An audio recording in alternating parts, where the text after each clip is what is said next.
है वही आनंद बाबा भारती को अपना घोड़ा देखकर आता है। भगवत भजन से जो समय बचता वह घोड़े को अर्पण हो जाता। वह घोड़ा बड़ा सुंदर था, बड़ा बलवान था। उसके जोड़े का घोड़ा सारे इलाके में ना था। बाबा भारती उसे सुल्तान कहकर पुकारते, अपने हाथ से घर हरा करते, खुद दाना खिलाते और देख देख कर प्रसन्न होते थे। ये कहानी बाबा भारती और उनके घोड़े की है, जिसे वे सुल्तान कहकर बुलाते थे। तो सुल्तान को वो इतना प्यार करते थे जैसे कोई माँ अपने बच्चे को करती है। किसान अपने खेतों को देखकर जितना खुश होता है, उतना ही बाबा भारती भी अपने घोड़े को देखकर खुश होते थे। जो भी समय पूजा पाठ भगवत भजन से बचता, वह उस घोड़े की देखभाल में लगा देते, खुद उसे खाना खिलाते थे और उसे देख देख कर हमेशा प्रसन्न होते रहते थे। उन्होंने रुपया, माल, असबाब, जमीन आदि सब कुछ छोड़ छाड़ दिया था। यहाँ तक कि उन्हें नगर के जीवन से भी घृणा थी। अब गांव के बाहर एक छोटे से मंदिर में रहते और भगवान का भजन करते थे। सो बाबा भारती जो है, उनके बारे में कहा गया है कि उन्होंने अपना सब कुछ, रुपया, पैसा, असबाब मतलब होता है घर गृहस्थी से रिलेटेड सामान, है ना, तो ये सब उन्होंने छोड़ दिया था। अब तो उन्हें शहरी जीवन भी अच्छा नहीं लगता था। गांव के बाहर एक छोटा सा मंदिर था, वो वहीं पर भगवान की पूजा करते थे, भजन करते थे और रहते थे। फिर मैं सुल्तान के बिना नहीं रह सकूंगा, उन्हें ऐसी भ्रांति सी हो गई थी।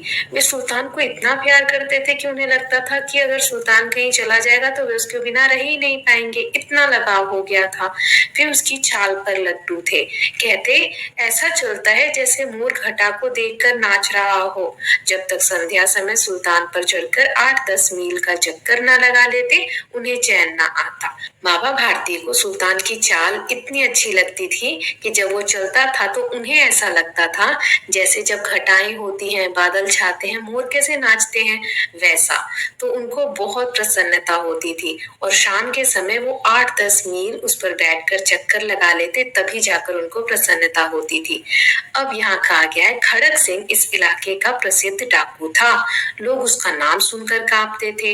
होते होते सुल्तान की कीर्ति उसके कानों तक भी पहुंची। उसका हृदय उसे देखने के लिए अधीर हो उठा। एक दिन वह दोपहर के समय बाबा भारती के पास पहुंचा और नमस्कार करके बैठ गया। बाबा भारती ने पूछा, खड़क सिंह क्या हाल है? खड़क सिंह ने सिर झुकाकर उत्तर दिया, आपकी दया है। उसी एरिया में एक डाकू रहता था जिसका नाम था खड़क सिंह। वह बहुत प्रसिद्ध था और उससे लोग बहुत डरते थे। सुल्तान की जो ख्याति है, ख्याति मतलब कीर्ति, मतलब कि जब वो प्रसिद्ध होने लगा सुल्तान, उसकी बातें हर तरफ होने लगी, तो खड़क सिंह ने भी एक बार उसके बारे में सुना और बहुत समय से वह सोच रहा था कि मैं भी जाकर देखूं आखिर ये घोड़ा है कैसा जिसकी इतनी तारीफ होती है। तो एक दोपहर वह बाबा भारती के वहां चला गया और जाकर नमस्कार किया और वहां बैठ गया। तब बाबा भारती ने पूछा कि क्या हाल है, इधर कैसे आए? तो कहता कि सुल्तान की चाह खींच लाई, मतलब सुल्तान को देखना चाहता हूँ इसलिए आ गया। तो बाबा भारती कहते हैं, विचित्र जानवर है, देखोगे तो प्रसन्न हो जाओगे। तो खड़क सिंह ने कहा, मैंने भी बड़ी प्रशंसा सुनी है। इस पर बाबा भारती बताते हैं कि उसकी चाल तुम्हारा मन मोह लेगी, मतलब कि अगर तुम उसको चलते हुए देखोगे तो उसकी चाल तुम्हारे मन को बहुत अच्छी लगेगी। तो खड़क सिंह कहता है, कहते हैं देखने में भी बहुत सुंदर है। तो बाबा भारती कहते हैं, क्या कहना, जो उसे एक बार देख लेता है उसके हृदय पर उसकी छवि अंकित हो जाती है। छवि अंकित होना मतलब यादें रह जाती है या दिल में बात रह जाती है कि कितना सुंदर था या कितना प्यारा दिख रहा था। खड़क सिंह कहता है, बहुत दिनों से अभिलाषा थी देखने की, आज उपस्थित हो सका हूँ, मतलब आज आ पाया हूँ इतने दिन से सोचते सोचते। बाबा भारती और खड़क सिंह दोनों अस्तबल में पहुंचे। अस्तबल क्या होता है? जहाँ घोड़े को बांध कर रखते हैं ना। दोनों वहां गए। बाबा ने घोड़ा दिखाया घमंड से, खड़क सिंह ने घोड़ा देखा आश्चर्य से। बाबा को बहुत प्राउड फील हो रहा था कि इतना अच्छा घोड़ा मेरा है, तो वो प्राउडली दिखा रहे थे। लेकिन खड़क सिंह आश्चर्य से सरप्राइज होकर देख रहा था। उसने सैकड़ों घोड़े देखे थे, परंतु ऐसा बांका घोड़ा उसकी आंखों से कभी न गुजरा था। इन साधुओं को इस घोड़े का क्या काम, इससे उनको क्या लाभ है? कुछ देर तक वह आश्चर्य से चुपचाप खड़ा रहा। इसके पश्चात उसके हृदय में हलचल होने लगी।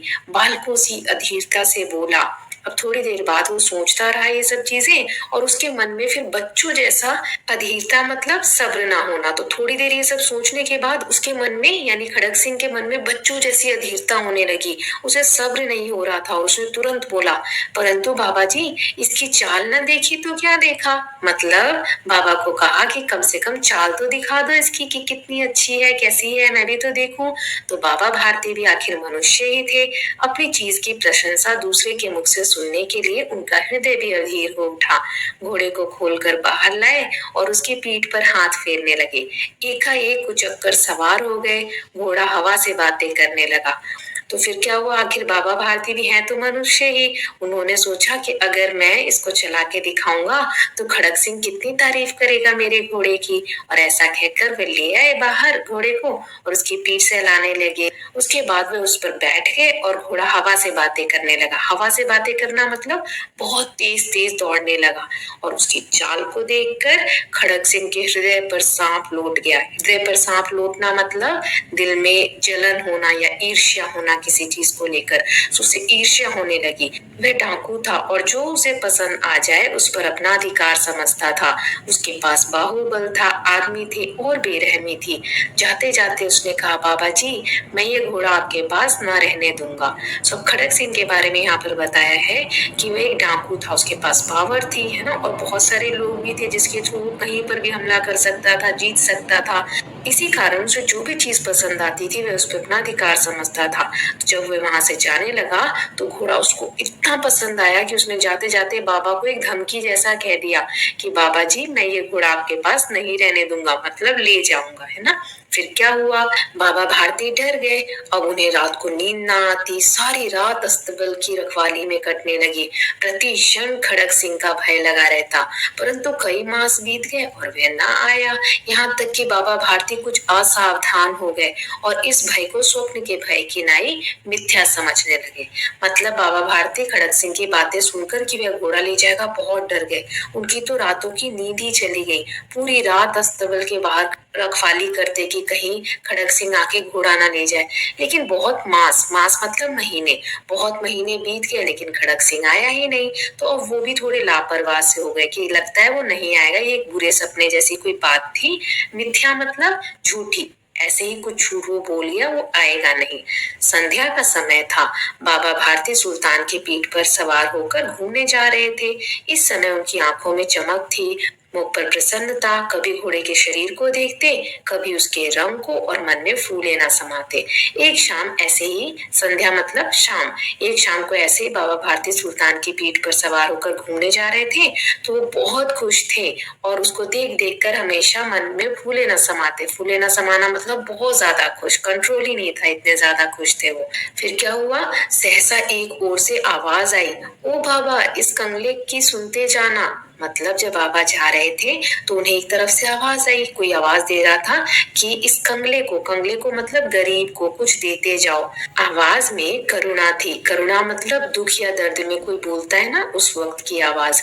सो आवाज में करुणा थी। बाबा ने घोड़े को रोक लिया। देखा एक अपाहिज वृक्ष की छाया में पड़ा कराह रहा है। बोले, क्यों तुम्हें क्या कष्ट है। कराहना मतलब बहुत दुख या बहुत पीड़ा में होते हैं ना, तो उस वक्त हमारे मुख से कैसी आवाज आती है, उसे हम बोलते हैं कराहना, है ना। तो बाबा ने उससे पूछा कि तुम्हें क्या कष्ट है। अपाहिज ने हाथ जोड़कर कहा, बाबा मैं दुखियारा हूँ, मुझ पर दया करो। रामावला यहाँ से 3 मील है, मुझे वहां जाना है। घोड़े पर चढ़ा लो, परमात्मा भला करेगा। तो उसने हाथ जोड़कर बाबा से प्रार्थना की कि रामावला एक जगह है, वहां पर मुझे जाना है। परमात्मा आपका भला करेगा मतलब भगवान आपका अच्छा करेगा, आप मुझे प्लीज वहां ले चलिए। तो बाबा पूछते हैं, वहां तुम्हारा कौन है। तो वह व्यक्ति कहता है, दुर्गा दत्त वैद्य का नाम आपने सुना होगा, मैं उनका सौतेला भाई हूँ। वैद्य मतलब जैसे आजकल डॉक्टर होते हैं ना, इलाज करते हैं, वैसे ही वैद्य उपचार करके लोगों की बीमारियों को ठीक करते थे। तो कहता है कि उस गांव में दुर्गा दत्त नाम के जो वैद्य हैं वो मेरे सौतेले भाई हैं, वहीं मुझे जाना है। तो इस पर बाबा भारती ने क्या किया, घोड़े से उतरकर अपाहिज को घोड़े पर सवार किया और स्वयं उसकी लगाम पकड़कर धीरे धीरे चलने लगे। सहसा उन्हें एक झटका लगा और लगाम हाथ से छूट गई। बाबा भारती ने उसको घोड़े पे बिठाया क्योंकि वो दुखियारा था, वो अपाहिज था, और खुद घोड़े की जो लगाम होती है ना, रस्सी जिससे घोड़ा बंधा होता है, वो पकड़कर धीरे धीरे चलने लगे। अचानक से उनको एक झटका लगा, सहसा मतलब एकदम से अचानक से उनको एक झटका लगा और लगाम उनके हाथ से छूट गई। लगाम छूट गई मतलब रस्सी उनके हाथ से चली गई। उनके आश्चर्य का ठिकाना न रहा जब उन्होंने देखा कि अपाहिज घोड़े की पीठ पर तनकर बैठा है और घोड़े को दौड़ाए लिए जा रहा है। उनके मुख से भय, विस्मय और निराशा से मिली हुई एक चीख निकल गई। उन्हें बहुत आश्चर्य हुआ ये देखकर, जिस अपाहिज को उन्होंने घोड़े पे बिठाया था वो तो बिल्कुल तनकर बैठा है और घोड़े को दौड़ाए ले जा रहा है। तो इस पर उन्होंने बहुत दुख, निराशा और भय से जो एक आवाज निकलती है ना, बिल्कुल हताश होकर वो आवाज जोर से चीखे। वह अपाहिज डाकू खड़क सिंह था। बाबा भारती कुछ देर तक चुप रहे और कुछ समय पश्चात कुछ निश्चय करके पूरे बल से चिल्लाकर बोले, जरा ठहर जाओ। जब उन्हें पता चला कि ये और कोई नहीं खड़क सिंह है, तो थोड़ी देर तो वो चुप रहे, लेकिन कुछ देर पश्चात, पश्चात मतलब बाद में, कुछ देर बाद उन्होंने निश्चय किया और कुछ सोचकर बहुत जोर से चिल्लाए कि थोड़ी देर रुको, ठहरने को बोला। तो खड़क सिंह ने ये आवाज सुनकर घोड़ा रोक लिया और उसकी गर्दन पर प्यार से हाथ फेरते हुए कहा, बाबा जी ये घोड़ा अब ना दूंगा। खड़क सिंह ने ये आवाज सुनकर घोड़ा रोक लिया और उसकी गर्दन पर प्यार से हाथ फेरते हुए कहा, ये घोड़ा मैं आपको नहीं दे सकता। लेकिन फिर बाबा ने कहा, ठीक है, एक बात सुनते जाओ। खड़क सिंह रुक गया, ठहर गया। बाबा भारती ने निकट जाकर उसकी ओर ऐसी आंखों से देखा जैसे बकरा कसाई की ओर देखता है और कहा, यह घोड़ा तुम्हारा हो चुका है। मैं तुमसे इसे वापस करने के लिए ना कहूंगा, परंतु खड़क सिंह केवल एक प्रार्थना कर सकता हूँ, इसे अस्वीकार ना करना, नहीं तो मेरा दिल टूट जाएगा। तो बाबा ने कैसे देखा खड़क सिंह की तरफ? ऐसी आंखों से देखा जैसे बकरा कसाई को देखता है। इसका मतलब क्या हुआ? जब कसाई लेकर जाता है ना बकरे को, इसका मतलब है उसको मारने वाला है ना। तो बकरा कसाई को कैसे देखता है? बहुत दुख, बहुत घृणा, सब कुछ, सारे इमोशंस एक साथ होते हैं उसकी आंखों में। वो एक अंतिम क्षण होता है जिस समय वो देख रहा होता है कसाई को कि कैसे मुझे लेकर जा रहा है और मारने वाला है। तो बाबा भारती भी उसको ऐसे ही देख रहे थे, उनकी आंखों में सारे इमोशंस थे, भय था, दुख था, घृणा थी, सारे इमोशंस एक साथ दिख रहे थे कि अब ये घोड़ा मुझे कभी नहीं दिखेगा और ये लास्ट बार मैं इसे देख रहा हूँ। सो इस इमोशन के साथ खड़क सिंह को कहा, ये घोड़ा मैं तुमसे नहीं मांगूंगा, ये तुम्हारा हो चुका है, लेकिन जाने से पहले मैं एक प्रार्थना करता हूँ, एक रिक्वेस्ट कर रहा हूँ, प्लीज उसे मना मत करना, मान लेना, नहीं तो मेरा दिल टूट जाएगा। तो खड़क सिंह क्या कहता है, बाबा आज्ञा कीजिए, मैं आपका दास हूँ, केवल यह घोड़ा ना दूंगा। तो खड़क सिंह कहता है कि आप आज्ञा कीजिए, जो भी आपकी आज्ञा होगी मैं मानूंगा, लेकिन ये घोड़ा ना दूंगा। तो बाबा बोले, अब घोड़े का नाम ना लो, मैं तुमसे इस विषय में कुछ ना कहूंगा। मेरी प्रार्थना केवल यह है कि इस घटना को किसी के सामने प्रकट ना करना। तो बाबा ने क्या कहा कि मैं तुमसे ये घोड़ा नहीं मांगूंगा, चिंता मत करो, मेरी ये रिक्वेस्ट है कि जो भी हमारे बीच में अभी हुआ इसके बारे में तुम किसी को मत बताना। खड़क सिंह का मुंह आश्चर्य से खुला रह गया। उसे लगा था कि उसे घोड़े को लेकर यहाँ से भागना पड़ेगा, परंतु बाबा भारती ने स्वयं उसे कहा कि इस घटना को किसी के सामने प्रकट ना करना। इससे क्या प्रयोजन सिद्ध हो सकता है? प्रयोजन मतलब होता है उद्देश्य। तो खड़क सिंह सोचने लगता है कि आखिर ऐसा बाबा क्यों कर रहे हैं? मुझे तो लगा था घोड़ा लेकर जाना पड़ेगा, लेकिन बाबा भारती तो खुद ही कह रहे हैं कि वो किसी को ये घटना ना बताने दें। तो उनके मन में उद्देश्य क्या है, क्या सोच रहे हैं वो? खड़क सिंह ने बहुत सोचा, बहुत सिर मारा, सिर मारा मतलब बहुत दिमाग लगाया कि आखिर ऐसा क्यों कहा बाबा ने, परंतु वह कुछ समझ न सका। हार कर उसने अपनी आंखें बाबा भारती के मुख पर गड़ा दी और पूछा, बाबा जी इससे आपको क्या डर है? उसने बाबा भारती से पूछा, अगर मैं घटना किसी को बता दूं तो इससे आप क्यों डर रहे हैं, इससे आपको क्या डर है? तो सुनकर बाबा भारती ने क्या उत्तर दिया, लोगों को यदि इस घटना का पता चला तो वे किसी गरीब पर विश्वास न करेंगे, दुनिया से विश्वास उठ जाएगा। ये कहते कहते उन्होंने सुल्तान की ओर से इस तरह मुंह फेर लिया जैसे उनका उससे कभी कोई संबंध रहा ही ना हो। सो बाबा भारती ने कहा, अगर तुम दुनिया वालों को ये ये बातें बताओगे तो लोग कभी भी अपाहिज, जिनकी कोई सहायता करने वाला नहीं है, ऐसे लोगों पर विश्वास नहीं करेंगे। क्यों? क्योंकि खड़ग सिंह ने अपाहिज बनकर उनसे मदद मांगी थी, है ना। तो ये तो झूठ बोला था खड़ग सिंह ने, तो अगर सबको पता चलेगा तो लोग कभी किसी पे ट्रस्ट नहीं करेंगे। इसीलिए बाबा भारती ने कहा कि तुम ये घटना किसी को मत बताना। और इतना कहकर वो वहां से ऐसे मुंह फेर कर चले गए। मुंह मोड़ लेना मतलब बिल्कुल इग्नोर कर देना चीजों को। तो ऐसे चले गए वहां से जैसे कि वो कभी सुल्तान से मिले ही नहीं थे या सुल्तान को जानते ही नहीं थे। फिर बाबा भारती चले गए, परंतु उनके शब्द खड़ग सिंह के कानों में उसी प्रकार गूंज रहे थे। खड़ग सिंह को वही बातें बार बार सुनाई दे रहे थे और वह सोचता था कैसे ऊंचे विचार हैं, कैसा पवित्र भाव है। उन्हें इस घोड़े से प्रेम था। इसे देखकर उनका मुख फूल की नाई खिल जाता था। नाई मतलब यहाँ जब भी नाई आ रहा है ना, मतलब जैसा फूल के जैसे उनका मुंह खिल जाता था जब भी वो इस घोड़े को देखते थे। और कहते थे इसके बिना मैं रह ना सकूंगा। इसकी रखवाली में वो कई रात सोए नहीं, भक्ति भजन ना कर रखवाली करते रहे, परंतु आज उनके मुख पर दुख की रेखा तक दिखाई नहीं पड़ती। उन्हें केवल यह ख्याल था कि कहीं लोग गरीबों पर विश्वास करना ना छोड़ दे, क्योंकि बाबा भारती ने घोड़े के लिए उससे कोई भी मांग नहीं की, है ना।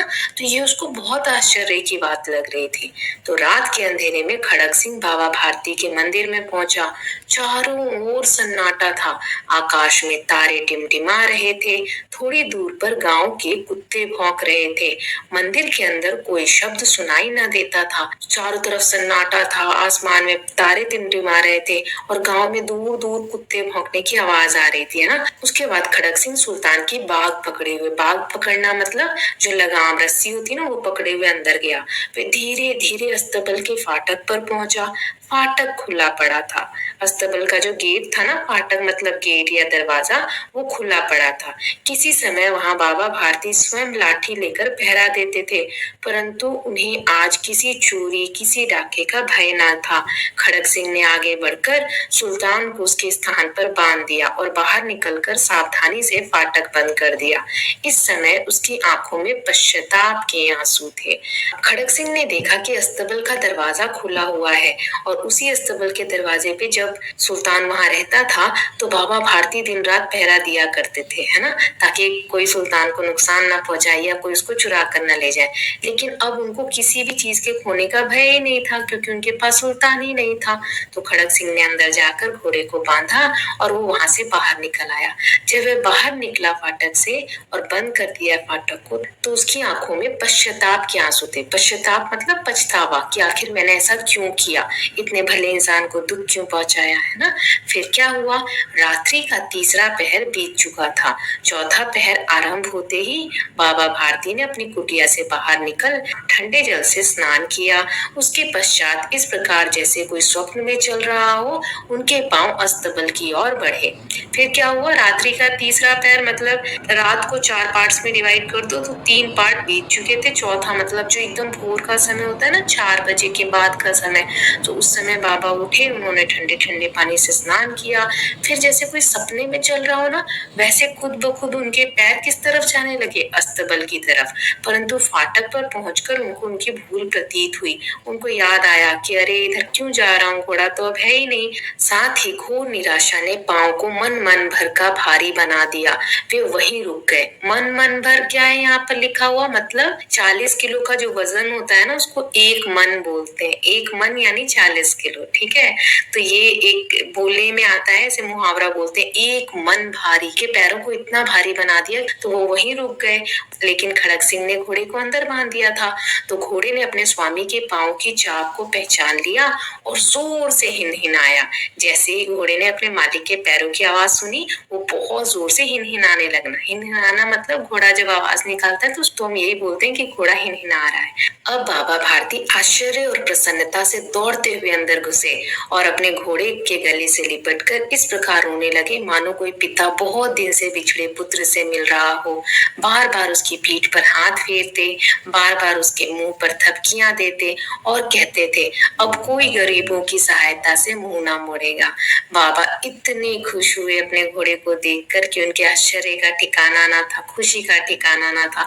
बार बार उसकी पीठ पर हाथ फेरते, उसके मुंह पर थपकियां देते, मतलब प्यार करते उसको। और साथ साथ बोलते कि अब कोई भी ऐसा नहीं होगा कि गरीबों पे विश्वास ना करे, क्योंकि खड़क सिंह ने क्या किया, वो जो भी उसने गलत किया था उसको सही कर दिया था। थोड़ी देर के बाद जब वे अस्तबल से बाहर निकले तो उनकी आंखों से आंसू बह रहे थे। अभी हमने पढ़ा था कि जब अस्तबल से बाहर खड़क सिंह भी निकला था तो उसकी आंखों से भी आंसू निकले थे, लेकिन वो आंसू कैसे थे, पश्चाताप के, पछतावे के। लेकिन जब बाबा भारती बाहर निकले तो उनकी आंखों से भी आंसू निकल रहे थे। ये आंसू उसी भूमि पर ठीक उसी जगह गिर रहे थे जहां बाहर निकलने के बाद खड़क सिंह खड़ा होकर रोया था। दोनों के आंसुओं का उस भूमि की मिट्टी पर परस्पर मेल हो गया। दोनों आंसू एक ही जगह मिट्टी पर जाकर मिल गए। आंसू दोनों के थे, लेकिन आंसुओं का मतलब कुछ और था। एक पछतावे के कारण रोया था और एक खुशी के कारण रोया था। बहुत प्यारी कहानी थी, सुदर्शन जी ने लिखी है। आई होप आपको स्टोरी अच्छी लगी होगी। एक बार और आप इसको खुद से रीड करिएगा तो और अच्छी लगेगी। जो भी कठिन शब्द लगते हैं ट्राई कीजिए कि उनका मीनिंग फाइंड आउट करें, ताकि आपकी हिंदी भी स्ट्रांग हो। ठीक है, अब हम लेखक के बारे में जान लेते हैं। ये कहानी हिंदी के प्रसिद्ध कहानियों में से एक है और इन्हें हिंदी के प्रसिद्ध लेखक सुदर्शन ने लिखा है। सुदर्शन का वास्तविक नाम बद्रीनाथ भट्ट था। आप देख सकते हैं इमेज। इनका ओरिजिनल नाम क्या था, बद्रीनाथ भट्ट। उन्होंने अपनी पहली कहानी तब लिखी थी जब वे आपकी तरह छठी कक्षा में पढ़ते थे। सुदर्शन ने कहानियों के अतिरिक्त कविताएं, लेख, नाटक और उपन्यास भी लिखे। इसके अलावा उन्होंने अनेक फिल्मों की पटकथा और गीत भी लिखे। पटकथा मतलब जो फिल्म की स्टोरी होती है ना, वो लिखी। ये इनका परिचय है।